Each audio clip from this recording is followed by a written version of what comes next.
Realization of Oneness, Joel S. Goldsmith, Chapter 4, No and. The secret of meeting error lies in knowing its nature. And the nature of error can be summed up in such words as carnal mind, suggestion, appearance, or hypnotism.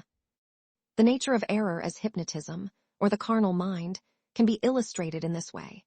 If there were a plant in the room where you are now sitting, and if someone hypnotized you, he could make you believe that, instead of branches, snakes were growing out of the flower pot, and you would accept and believe it. Through hypnotic suggestion, the hypnotist has taken temporary control of your mind, and because you are apparently unable to act independently, you follow his suggestion to its logical conclusion. A fear of the snakes is set up in you. You run away from them and may even pick up a knife with which to chop off their heads, all this based on the belief that snakes are actually there. No matter what you might do to those non-existent snakes, you still could not change the fact that as long as you remain hypnotized, you will see snakes.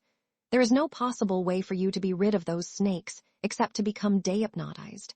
There is no way to get rid of your fear of snakes except to become dehypnotized. There is no way to put up your sword except to become dehypnotized. In other words, as long as the hypnosis lasts, all the component parts of the picture are there, are they not? Now, just as it is possible to hypnotize you into believing that there are snakes in the room, so is it possible to hypnotize you into believing that there is a selfhood other than God in any place where you happen to be. As soon as you have been hypnotized into believing in a selfhood apart from God, you then logically accept all the beliefs regarding this selfhood: birth, growth, maturity, and ultimately death. There is only one way to be rid of the human picture, and that is to understand that there is no person and there is no selfhood other than God in the room or in any other place. But the hypnotized person will at once counter with, "How can you say that there is only God in the room?" And the answer is simple. There is only one life, and that life is God. There is only one soul, and that soul is God. There is only one spirit. There is only one law. There is only one creative principle: God. What then can be present except God? Nothing.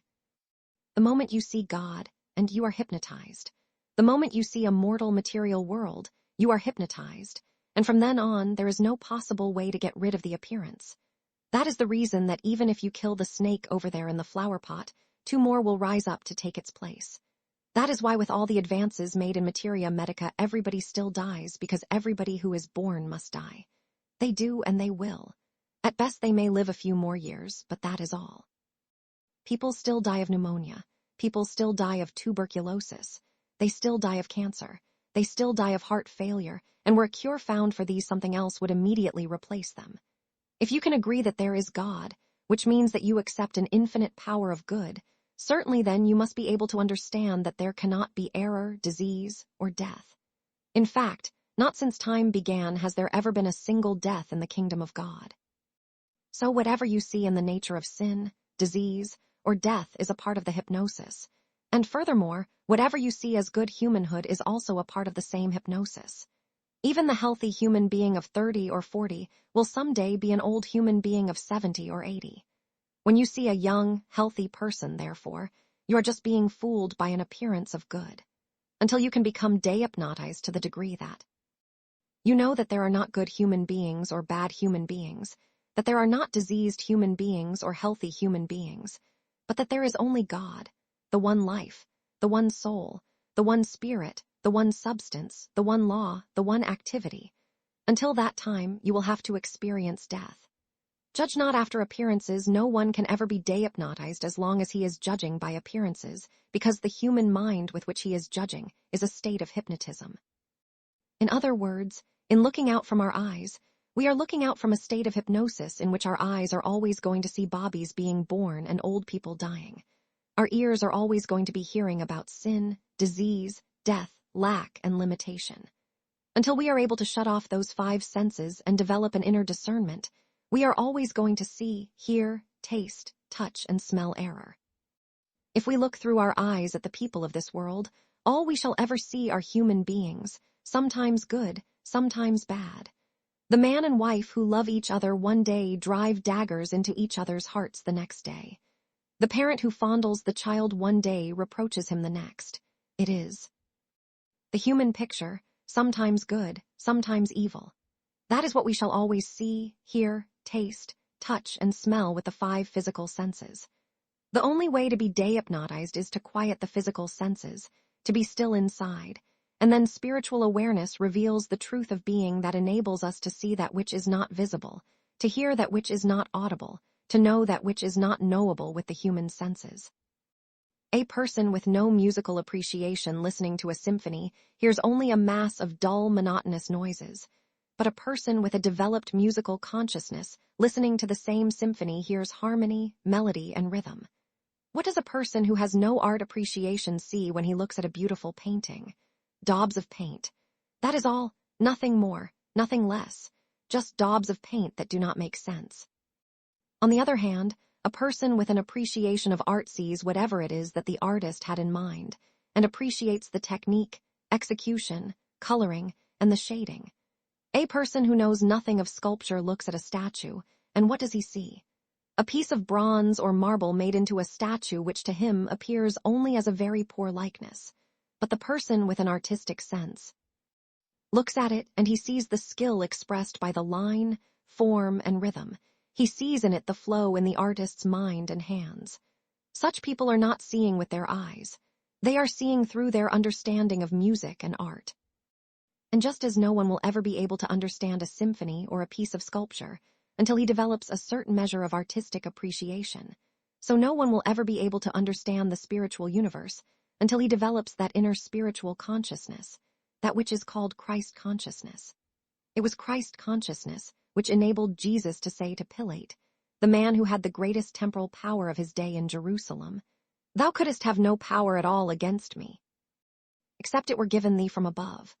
How could Jesus make such a daring statement in the face of the great temporal power that Pilate wielded?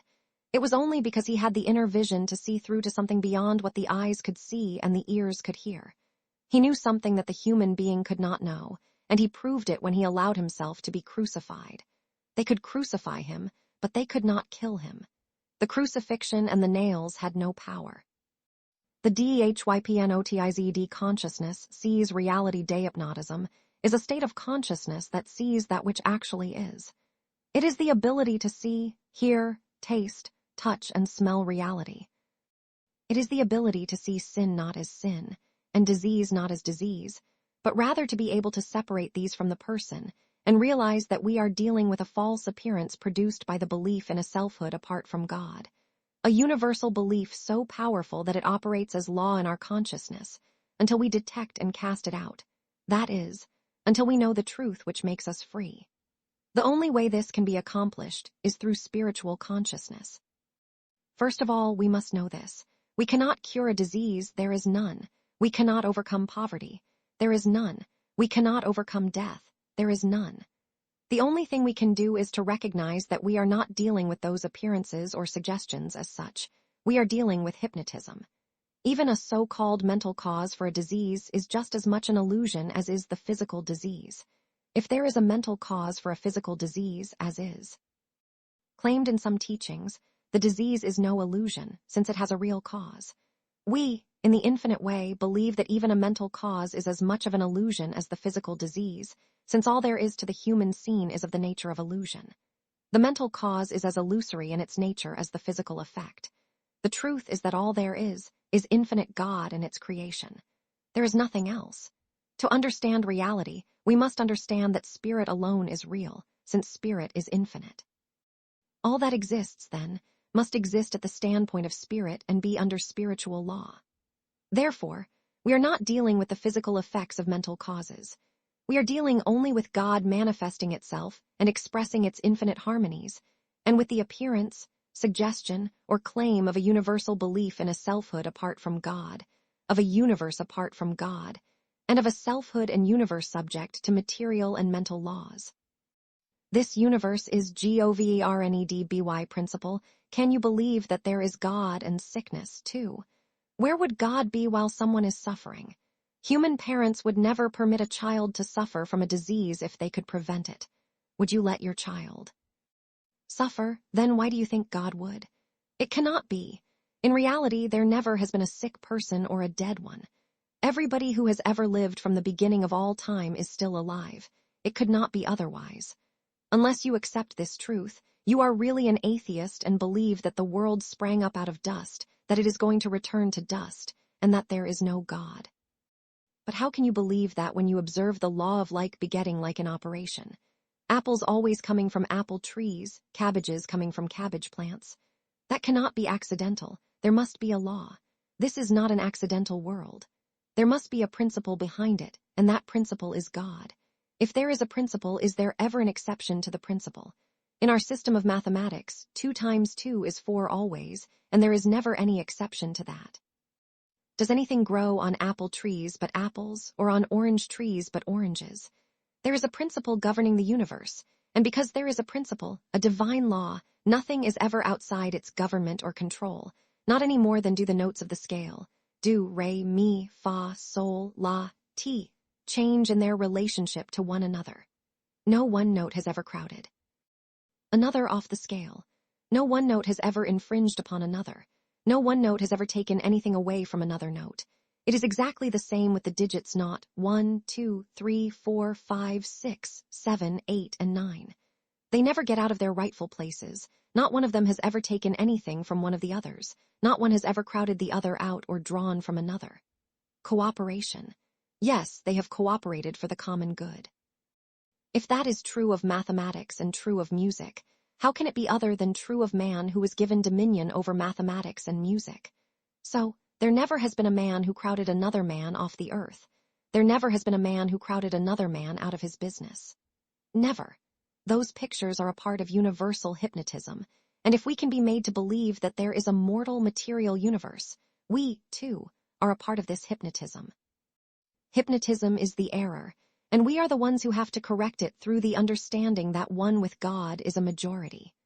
The moment a person knows the truth, or can turn to someone higher in consciousness who can know the truth for him, that one on God's side is a majority, and that breaks the spell. Geo and sin no more, the mesmerism may be broken, but that does not mean that the dehypnotized person cannot soon get himself back into it again. If he does not conform to the higher vision, nothing is going to stop him from slipping right back into the same sin, the same disease, or a different one. Jesus said, "Neither do I condemn thee, go and sin no more." In other words, I release you and give you your freedom through my understanding of your spiritual nature, but do not go back and indulge in mortality again. If a person who is healed does not change his mode of life, that is, if he goes back and sins again, he may find that a worse thing will come upon him. The world misunderstands the meaning of the word sin. It means not only getting drunk, committing adultery, or stealing. There is much more to sin than that. Sin is really the acceptance of a material universe. Just going back to the belief that there are human beings is the sin that throws a person back into disease and sin again. What the world might call sin, stealing, lying, cheating, and adultery, is of the same nature as disease. It is just another form of hypnotism. Hypnotism is the substance of all discord. There is no difference between the hell called poverty and that called war, disease, or sin. One of them is no worse than another. They are all forms of one thing, and that one thing is hypnotism. In one man, hypnotism appears as some sinful thing or thought. In another, it appears as a diseased condition or thought, and in still another it appears as poverty. The particular form makes no difference. It is all hypnotism. Take away the hypnotism, and none of these things would be there. There is only one error, and that is hypnotism. If we can be induced to give treatments to persons, to treat them for nerves or for a mental cause for a physical disease, to treat them for resentment, hatred, jealousy, or anger, or if we can be made to treat them for cancer or consumption, we are not in the practice of spiritual healing. We are in materia medica because we are treating effects, whether the effect is a sin, a disease, or poverty, and if we do get rid of it, 2 more effects lift their heads. Until we lay the axe at the root of the tree, which is hypnotism, we do not come out of the mortal or material state of consciousness. When we are able to see through the hypnotism, regardless of the name or nature of the sin, disease, or lack, our patient or student will experience harmony, health, wholeness, and completeness. If his trouble is nerves, he finds himself rid of nerves. If his belief is unemployment, he finds himself employed. If his claim is disease, he finds himself well. Why? Because of the practitioner's ability to see through the claim of hypnotism and realize God as the principle of all that is. Many times, however, even after a student understands hypnotism to be operating as the suggestion or appearance, he still believes there is a real condition to be destroyed. That is when we hear such expressions as, "Look what hypnotism is doing to me." But hypnotism is not an actual thing or condition. Hypnotism cannot produce water on the desert or snakes in the flower pot. Hypnotism is itself no thing, no form, no cause, and no effect. Recognizing any form or appearance of error as hypnotism, and then dismissing it without any further concern, is the correct way to handle all error. Meditate on this idea of hypnotism as the substance of every form of the mortal or material universe that is appearing to you. When you see sin, disease, lack, and limitation, remember it is hypnotism presenting itself to you as what is called evil form. But then when you see beauty all around, the mountains, ocean, and sunshine, remember that these, too, are forms of hypnotism, only this time appearing to you as good forms. This does not mean that we are not to enjoy the good of human existence, but rather that we are to enjoy it for what it is, not as something real in and of itself, but because the reality, that which underlies all good, is spiritual, and must therefore be spiritually discerned. We enjoy the forms of good, knowing them to be temporary forms, not something to be stored up, not something to be put in bank vaults, but something to be enjoyed, and then we go on each day letting the manna fall afresh. When confronted with the negative aspects of hypnotism, that is, the forms of sin, disease, lack, and limitation, the most important point to remember is that we are not to be fooled by them, not to be fooled into trying to reform evil or sinful persons, but always quickly to remember, oh no, this is hypnotism appearing in still another form, hypnotism which, in and of itself, cannot be the substance, law, cause, or effect of any form of reality. Such a practice enables you to become a spiritual healer. Never try to change a person or a condition as you go further in the work, and through meditation, are able to rise to a point where you are above this world. Then you will know me as I am, and I will know you as you are. That is how healings take place, and that is why I caution our students not to tell people that they must correct themselves, not to refuse patients, because they do not seem to be doing what they think is right. That has nothing to do with the student. He must go within and see the person he is trying to help as God made him, and then the patient will soon conform to the pattern showed to thee in the mount. The world is hypnotized by person, place, and thing to such a degree that a good person, a good place, and a good thing become so pleasant and comfortable that everybody wants to enjoy these effects, and they do not want to go any higher than that. Such material pleasures and enjoyments cannot be a permanent dispensation, however, because no matter how much good a person may have, he still fluctuates between the pairs of opposites. So again, I say this to you. If you can be made to treat a person in an attempt to change him or give him more of this world's good, or if you can be made to fear war, a depression, or an atomic bomb, you are hypnotized. It is only a question, then, of what date will be placed on your tombstone. If, however, you can catch this vision, when the time comes for you to leave this world, you will step out into a transitional experience which will be higher and better than this one. You cannot treat a person. You cannot treat a condition. To do that would be like trying to treat the snakes appearing in the flower pot and saying, I've got to get rid of my 3 snakes. As soon as I get rid of them, I'll be able to study better. Do you see how foolish that is? There are not any snakes, so you are never going to get rid of them. All you have to do is to get rid of the hypnotism. When you really know and believe that, not just believe words, you will no longer have to study truth because the only purpose in studying truth is to learn that hypnotism is the only error. And when you have learned that, there is nothing more to study. All the rest is to be lived within your own being. The minute you try to change or improve a disease or condition, you yourself are in the hypnotism because there is no disease or condition apart from the mesmerism or the hypnotism. To be ensnared, then, into trying to handle the condition would be, but to make the whole situation worse. Those who are reading or studying truth, or who are using truth for healing, for supply, or for some other purpose will find that the more their minds are fixed on getting rid of the condition, or on getting the healing, the more are their minds in the mirage of error. You must see that there is no human demonstration to make. There is only one demonstration, and that is gaining the realization of God. When you have the realization of God, you have all. You have supply. You have immortal life, eternality, and infinity. You cannot demonstrate a home, a companion, a divorce, or a job. You can only demonstrate the presence of God, and that includes whatever the nature of the outward demonstration is to be. There is no God, and recognizing the hypnotism includes the demonstration of getting rid of whatever form it might take, the water on the road, the snakes in the flower pot, or the cancer. But you cannot get rid of these separate and apart from getting rid of the hypnotism. Neither can you make a demonstration of home, employment, or health separate and apart from achieving the conscious realization of God, because there is no demonstration of good separate and apart from God. There is no use treating person, place, or thing because all there is to error is hypnotism. There is no use seeking a demonstration of person, thing, or condition because there is no demonstration separate and apart from the realization of God. The realization of God includes all demonstrations. Seek ye first the kingdom of God and his righteousness, and all these things shall be added unto you. The important point to understand is that it is the same on the positive side as on the negative. On the positive side, it is demonstrating the consciousness of the presence of God. On the negative side, it is realizing that no matter what the form of error is, it is hypnotism and hypnotism alone, which has no substance, law, cause, reality, or effect. These are the two sides of the picture.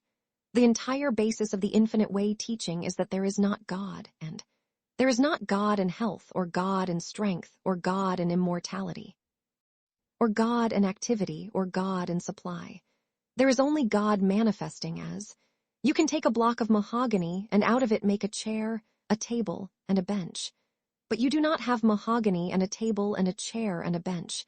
You have mahogany manifested or expressed as those pieces of furniture. Therefore, when you think of God as the substance of the universe, you do not have God, the substance, and a variety of forms. You have God appearing or formed as these forms, manifested and expressed as form. That is why, if you demonstrate God, you demonstrate every form as which God appears. You demonstrate God as health, as harmony, as immortality, and as supply. You cannot demonstrate God and these things, and you cannot demonstrate these things separate and apart from God, because they are all God itself formed. There is no hypnotism and this idea of no separation between the substance of a thing and the thing itself can also be applied to an understanding of all error as hypnotism. There is not hypnotism and a disease. There is not hypnotism and lack and limitation. There is not hypnotism and sin and death. There is only hypnotism appearing as these pictures. You cannot get rid of the sin, disease, or death separate and apart from the hypnotism, but when you have rid yourself of hypnotism, you are rid of all its various forms. The way to remove the effects of hypnotism is to understand hypnotism, not as a thing, but as no thing, no power, no presence. Here you have the secret of living. When, through the senses, you observe life as it seems to be, as you see, hear, taste, touch, or smell it, you understand immediately that this is the product of hypnotism. Through your spiritual sense, however, you discern that right where this human, material, or physical sense seems to be is the spiritual, eternal, and immortal creation. If you were to see a so-called evil appearance, a sinful, sick, dying, or dead appearance, you would probably be tempted immediately to know some truth that you hope would change the picture, or to think some thought that would heal, correct, improve, or reform it. Whereas, if you saw normal human good, normal human wealth, harmony, wholeness, or prosperity, you would most likely accept that picture at its face value. Hypnotism is just as much hypnotism when it appears as good as when it appears as evil. When you come into a state of life, however, where you can look at the harmonious human appearance and recognize it as hypnotism or appearance or suggestion, and when you can look at the inharmonious or discordant human picture and recognize it as the product of the same hypnotism, as appearance or suggestion, then you have arrived at a point in consciousness in which you will not try to improve, heal, or correct the erroneous picture, nor experience undue satisfaction over the harmonious picture. That is because you will know through your spiritual sense that, regardless of the picture or the nature of its appearance, right there is spiritual reality and harmony, right there eternal and immortal being is. So you will make no mental effort to correct, heal, or improve it. And with that ability to refrain from all attempts to heal, correct, or improve, you will have demonstrated the consciousness of God's allness. If you can know that the harmonious human appearances are no more real than the inharmonious or discordant ones, and if you can know that inharmonious, discordant, sick, sinful, dying human appearances are no more real than harmonious or healthful appearances, then you have arrived at a state of consciousness that spiritually discerns harmony right where any form or human appearance may be.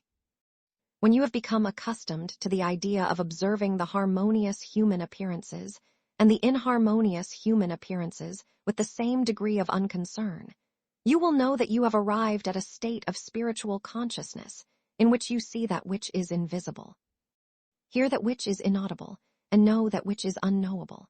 This is Christ consciousness. Across the desk in March, we traveled to California, and in May we start on another trip through the United States and Europe. Again, we will experience the joy of meeting with those who have dedicated themselves to God. We are ever mindful of the many revelators of spiritual wisdom whose lives have been consecrated to God's purpose, and of those who have devoted themselves to carrying on their work. Even to think of Zarathustra, Lao Tzu, Buddha, Jesus the Christ, and Shankara is to find oneself on holy ground. There are many others, too, who inspire us because we witness the nature of their consecration. There is another form of dedication which we meet in the lives of those who have surrendered their personal sense of life to give themselves, yes, dedicate themselves, to the cause of freedom, and this is a consecration to loving one's neighbor as himself.